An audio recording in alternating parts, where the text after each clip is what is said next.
Amsterdam is one of the most unique and fascinating cities in Europe. With a population of over 1 million people, the city is known for its beautiful canals, rich history, It's the bikes who rule the street. and huge biking culture that attracts over 50 million tourists every year. With tons of interesting sites and activities at your fingertips, there's only one question: how do you spend your first 24 hours in Amsterdam? In this episode, we'll rent a bike from a local bike shop. Good luck to me! And ride around the beautiful Amsterdam streets. We'll buy the biggest apple pie slice that I have ever seen. Look at the layers, how much apple is there? We'll visit the former tram depot that is home to Amsterdam's coolest independent stores and an impressive food court. So much food. We'll look inside the 17th century canal houses It's a really nice, beautiful house. The garden behind it also looks rather lovely. and finish our day on the open boat. And hopefully by the end of this video you will have a better understanding of what to do in Amsterdam in 24 hours. My name is Polly. It's a beautiful, lovely sunny day. Let's start exploring the city, shall we?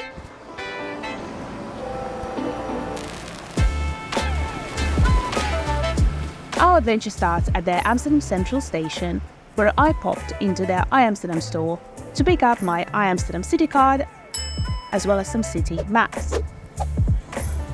I made my way to the Jordaan neighborhood, which is about a 15-minute walk from the central station.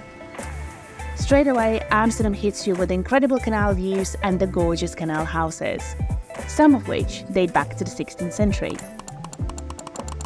For centuries, Jordaan was a working-class neighborhood, but nowadays it's one of the most expensive and upscale locations in the Netherlands.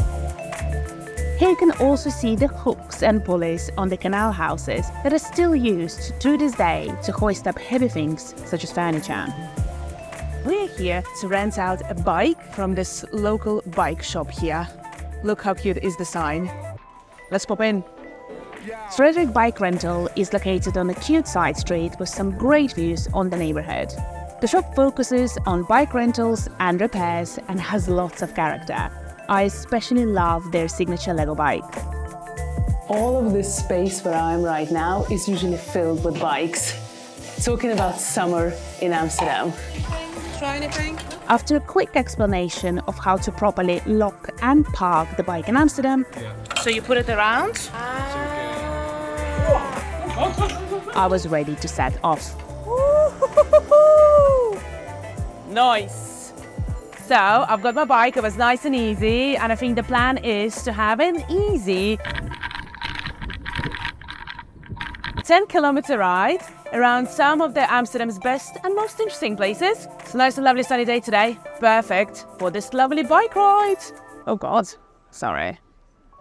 All right. As it was my first time on the bike in Amsterdam, I was a little nervous about the whole experience. Turns out, Jordaan was a perfect starting point, as it was still relatively empty in the morning. And after about 15 minutes of riding around the canals, I really got used to the bike and could finally enjoy the beautiful streets. You can't deny this beauty. It's absolutely gorgeous out here. I continued to cycle across famous houses. This is Trippenhuis, the widest building on the canals. And this one, which is the opposite. And this building here is the narrowest house. Riding the bike was surprisingly easy. I didn't mind detouring from the main roads and cycling through the narrow alleyways because they were just so pretty. And every time I crossed the canals, I couldn't help but smile. Probably my favorite bit from the bike experience was the next day. It's 7 o'clock in the morning on Sunday and there is nobody here around. First time riding under the Museum. Oh my God, look at this. Because I was biking early in the morning, I got to experience Amsterdam in a gorgeous golden light, all to myself, with very few people, which made me fall in love with the city even more. At the end of my cycling tour, I decided to stop at one of the oldest cafes in Amsterdam to try some of that infamous apple pie goodness for myself. Let's pop in. Apple pie in Amsterdam is probably one of the most hyped foods you can try. I burned so many calories today, I'm really ready for that. And I'm very happy to say that the pie was absolutely delicious, and considering the portion size and the price of €4.75, this is an incredible value for money. I also enjoyed the cafe itself. It's a typical Dutch brown cafe with lots of Delft plates and tiles and paintings of the cafe itself. And despite the fact that it's a very busy, buzzing place, it felt incredibly cozy inside. If every single brown cafe looks like this in Amsterdam, sign me up.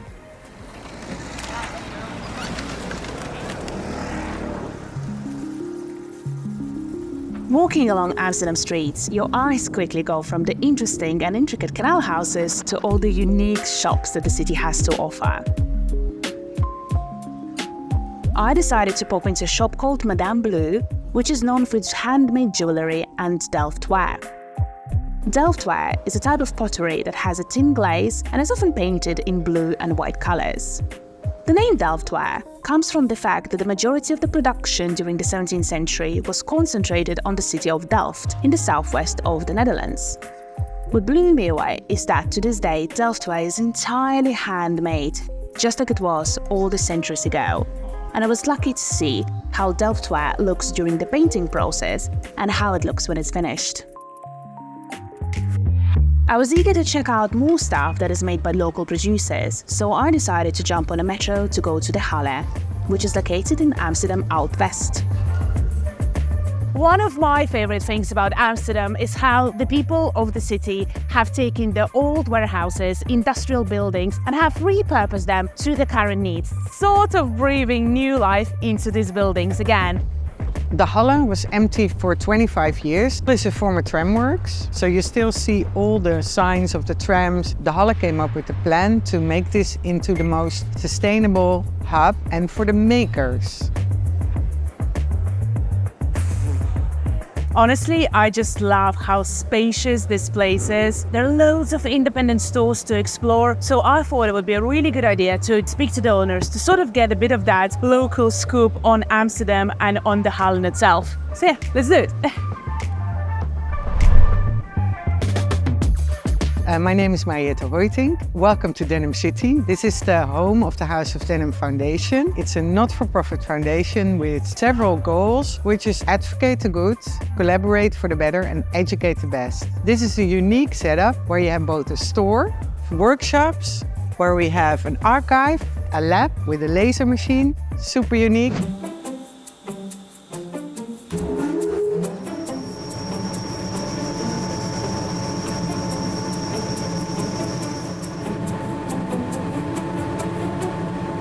We have the Jean School International course here, which is the only school in the world dedicated to sustainable denim designers and developers. We offer them the space to get the best professional skills, so becoming a master tailor in denim. In this incubator program, we did a very special project with the company behind Tommy Hilfiger and Calvin Klein. We were allowed with a group to come there for 5 days and develop a capsule collection. The students came up with super good new ideas. That is definitely very close to your motto, which is reuse, repair, and recycle. The Halle also has a huge food court appropriately named the Food Hallen. There is a big central bar and about 20 food stalls offering authentic dishes from all over the world. Our first stop was the Balle Bar, where I asked the owner about arguably the most famous snack in the Netherlands. Do you mind introducing yourself and which vendor you are? I'm Jordaan. I'm here for 8.5 years now in the Food Hallen, and what I'm doing here is the Balle Bar, and we're selling bitterballs. It's like a ragu with different flavors, of course. Then we do breadcrumbs on it, and then we fry it. It's similar like a croquette. We've got a classical one here, which is made out of beef. And of course, classical beef bitterballen is going to go with the classical bitterballen sauce.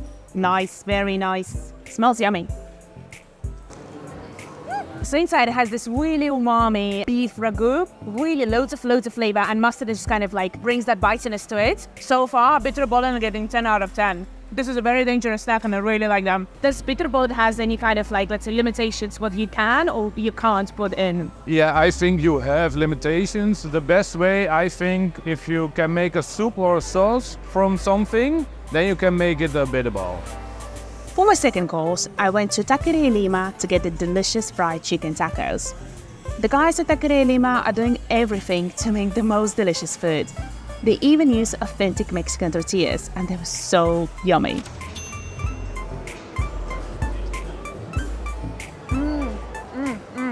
I was expecting a lot of flavor, but this is so much more flavor. And I'm really happy to actually see something so well done, so Mexican here on the street food market here in Netherlands. This is amazing. For my third place, I went for a boatload of food. A literal boatload of Vietnamese goodness from the Viet View.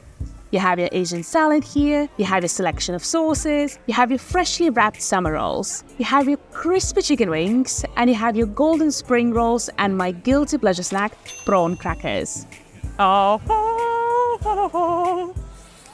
So I'm gonna start with the summer rolls here, and I really like how they're very tightly rolled in together. I saw the chef doing it, and he did it literally within 5 seconds. Let's dip it into the... Oh! Let's try this sauce here. I always forget that they add a little bit of mint, and it just adds so much freshness, and it works really well with chicken. Oh man, seriously, this is the perfect summer food here. Let's try the chicken, shall we? It looks really nice and crunchy. Man, this is a very nicely done deep fried chicken, and this is when you go all the way to the bone. In one bite. Honestly guys, this was really delicious, and I wish I could spend the whole day here. I wish I could visit every single store the Hallen has to offer. I wish I could try every single dish that Food Hallen has to offer. But guys, we have to go to our next spot. Cheers, this has been really delicious. Riding along the canals got me thinking of how it actually is to live in one of the canal houses. Our first stop was the beautiful Willet-HoltHuysen Museum. This canal house dates back to the 17th century with many period rooms and saloons that are built in the lavish neo-Louis XVI fashion. But 20 different families used to live in this canal house. The very last one was a married couple, Abraham Willet and Louisa HoltHuysen. Upon Louisa's death, she decided to donate the house and its contents with the idea of making a museum out of it. This is called an antique room, and it's the only room which is designed in Dutch Renaissance revival style, which is a little bit darkish, but I really like the windows here. And again, the views on the garden from here are fantastic. Some of the canal houses here in Amsterdam that you can visit will have a very small but nicely curated gardens. And this garden here, chef's kiss. I feel like the gardens themselves add another dimension to your visit, and this garden is designed in the French symmetrical style. Everything here is just so nicely, neatly put together. I love it! Oh. I also enjoyed all the dog and cat portraits that were dotted around the canal house. Finding all of them made for a real fun treasure hunt. And my favorite questions to ask all the local people here. What is your favorite bit about Amsterdam? Oh, my favorite part about Amsterdam is that I kind of still experience it like a tourist sometimes. I don't live in Amsterdam, but I studied here all my life. And now I work here in this amazing place. And it still feels special every day because I actually go out of Amsterdam and into it every day. Yeah. Second museum is the Museum of the Canals, which was highly recommended by my local Dutch friend who lives in Amsterdam. Excited to learn more about this place. I came here specifically for the Canal Museum, but what I didn't expect is how gorgeous the canal house itself is. The rooms here are just fabulous. On the ground floor here, as soon as you enter, you have a temporary exhibition by the Dutch painter who mostly focuses on the outskirts of Amsterdam, which personally speaks to me. And there is this green room that is not even a part of the main exhibition, but it looks absolutely stunning. We're at the Grachtenmuseum, or Museum of the Canals. I'm Fleur, I'm behind the Instagram and the website, and I help with the exhibitions. Right now we're in the Andries room, named after Jordaan the painter of these murals. They were originally painted in 1776. Jordaan Andriessen was a very famous painter around his time, so he also made different murals for different canal houses. If you were to describe this gorgeous museum to the people who have never been here before, what would you say? I would say it's a museum. Well, we tell the story about the origin of the Canal district in Amsterdam, and we do that with a permanent exhibition where you go through 5 rooms and you learn 400 years of history about Amsterdam. The Canal Museum Media Tour consists of 5 rooms, where you get to see a very interesting visual presentation of the history of the canals, alongside their audio guides. You will see lots of maps, you will see lots of miniature canal houses during the construction, as well as little projections of people playing with toys and singing in their rooms. You also get a sneak peek of how some canal houses looked inside all the centuries ago, which was very playfully and wonderfully done. The museum is located in a 17th century canal house, so that really helps with the vibe, because when you walk out of the building into the streets, you see the canals and you have a whole different view. Armed with this newfound perspective on the canals of Amsterdam, it was time to experience them on the water. For our very final activity for today, we're going to be jumping on the canal boat tour, as we get to see the beautiful Amsterdam houses from a different perspective, and I also get to chat with the captain of this boat, which is obviously my favorite thing. I have chosen the Blue Boat Company because they are an Amsterdam partner, which means that if you are Amsterdam City card holder, this cruise is included, which is amazing. And I have particularly chosen the open sky boat because it doesn't have any roof over, as we have such a wonderful, lovely, warm, sunny, gorgeous day here in Amsterdam, and I really want to enjoy it to the max. Let's jump in. Ahoy, Captain. Boats that populate the canals of Amsterdam come in all shapes and sizes. Our boat had a full house of people on it, with plenty of seats and space for everyone to enjoy the views. Since it is an open boat, you get a real feel of being on the canals, with a nice breeze and water splashing about. You also get plenty of sun, so sunscreen and hats would definitely make for a welcome addition, especially in a hot summer day like this one. The cruise itself is only 75 minutes long, but during that time you get to see lots of interesting and unique sides that Amsterdam has to offer, such as the dancing houses, the leaning pub, as well as countless bridges.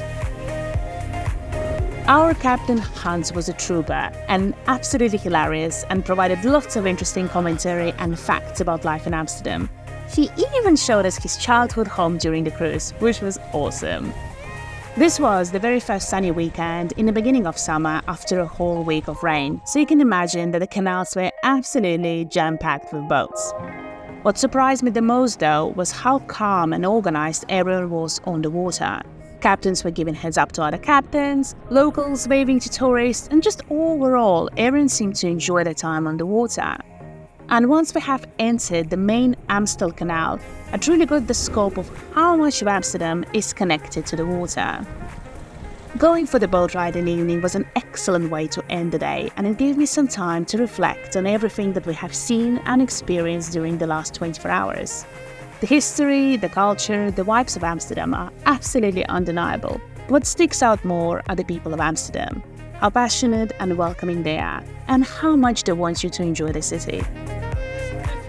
And if you like this video, please do subscribe, as in the upcoming episodes I will be exploring the cool wine shops and cocktail bars where you can wind down after you've done all the touristy bits. We're gonna try delicious food spots and restaurants from different neighborhoods around Amsterdam, and we're even going to explore Muiderslot Castle and stay in a very unique accommodation.